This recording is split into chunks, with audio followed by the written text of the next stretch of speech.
Bonjour à tous et bienvenue sur ma chaîne Les Délices de Praline.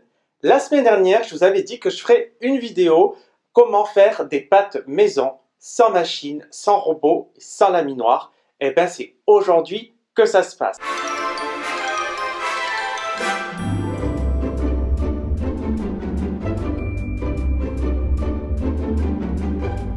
Pour les ingrédients, nous ferons une portion de 2 personnes, soit 2 œufs et 200 g de farine. Nous allons commencer par la pâte. Il faut savoir une chose, on ne sale jamais une pâte à pâte, on va toujours saler l'eau de cuisson. Dans un saladier, vous mettez la farine et les œufs. Vous rassemblez le tout et mélangez uniformément. Votre pâte va commencer à se former. Et c'est là que vous allez voir que dans le fond, qu'il y a des résidus de farine. Surtout, ne commencez pas à vouloir ajouter de l'eau pour bien tout mélanger ensemble, parce que là, ça va être trop humide, après on va rajouter de la farine, et ça n'en finit plus. Donc, vous sortez la boule et c'est réglé. Vous mettez la boule dans un papier film et vous la réservez au frigo pour au moins 2 heures. Maintenant que notre pâte a bien reposé, nous allons faire le plus gros du travail, ça sera de l'aplatir. Il vous faudra de la patience, beaucoup de force et un bon anti-sudorifique car vous allez suer. Vous farinez bien votre poste de travail et mettez votre poule à pâte dessus. Et là, vous commencez à l'aplatir avec votre rouleau et vous l'étirez autant que vous pouvez jusqu'à obtenir une pâte fine et lisse. On roule, on farine, on étire et on recommence. On roule, on farine et on étire jusqu'à ce que ce soit parfait. Notre pâte est prête, on va pouvoir faire la mise en forme. Pour m'aider, j'ai utilisé le moule à cake que j'avais utilisé lors de ma recette de la brioche. Juste en faisant le rectangle, on a déjà notre première pâte qui est faite, des pâtes à lasagne. Deuxième variété, nous allons faire des papardelles. Les papardelles, ce sont des pâtes ruban d'à peu près 2 cm de largeur et après vous choisissez la longueur que vous voulez, de toute façon c'est vous qui faites la pâte. Vous allez prendre votre rectangle que vous allez poser sur une grille à four. Normalement on a tout ça chez nous. Vous prenez votre rouleau et vous le faites rouler au-dessus de la pâte.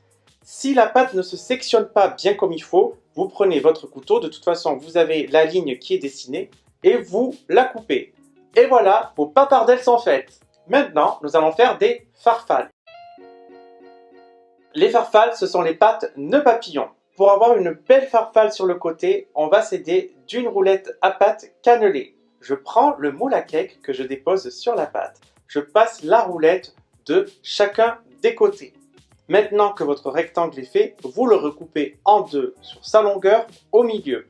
Vous faites des rectangles de même taille et maintenant on va pouvoir passer au pliage de la farfalle.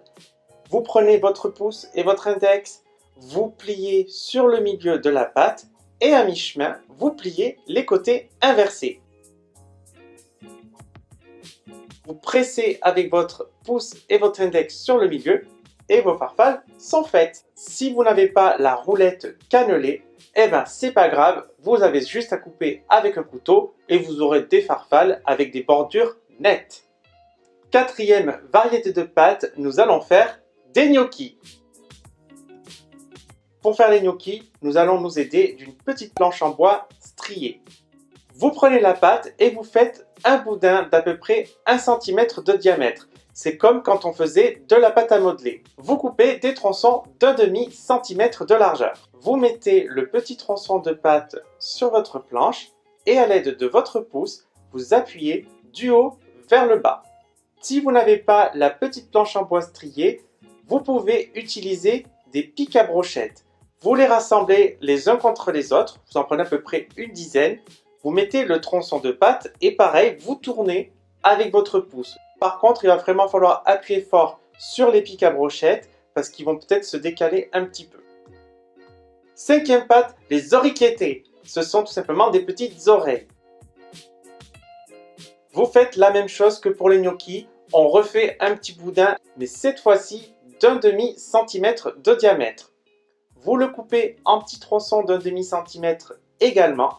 Et là, rien de plus simple. Vous prenez le petit morceau de pâte entre votre pouce et votre index et vous pincez.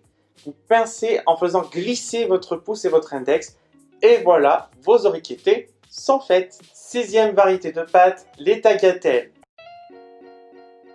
Pour la longueur, j'ai simplement mesuré la longueur de 2 moules à cake. Je farine bien la pâte des deux côtés. Je la replie sur elle une fois, puis une deuxième fois. Avec votre couteau, vous essayez de découper de la même largeur tout le long. Et regardez-moi le résultat, elles sont magnifiques. Et maintenant, nous allons terminer avec la 7e variété de pâte, des raviolis. Pour les raviolis, il faudra 2 rectangles de la même taille que vous allez superposer l'un sur l'autre. Pour la garniture, j'ai fait un petit mélange ricotta épinard avec un petit peu de noix de muscade. Vous mettez avec une cuillère à café la garniture sur la pâte du bas et avec votre index, vous humectez tout autour de la garniture, comme ça la pâte du dessus va bien coller. Vous prenez le pochoir à raviolis et vous appuyez bien fort. Et voilà, vos raviolis sont faits. Si vous n'avez pas de pochoir à raviolis, c'est pas bien grave, vous prenez un verre ou un ramequin, peu importe ce que vous avez de rond dans votre cuisine et ça fera la même chose. Ça y est, je vous ai montré comment on pouvait réaliser cette sorte de pâte maison seulement à la force de vos bras. J'espère que cette vidéo vous a plu. Dans ce cas-ci, je vous invite à appuyer sur le bouton j'aime et également à vous abonner à ma page pour de prochains rendez-vous culinaires. En attendant, vous pouvez me suivre sur Instagram. Et maintenant, c'est le temps pour moi de vous dire au revoir.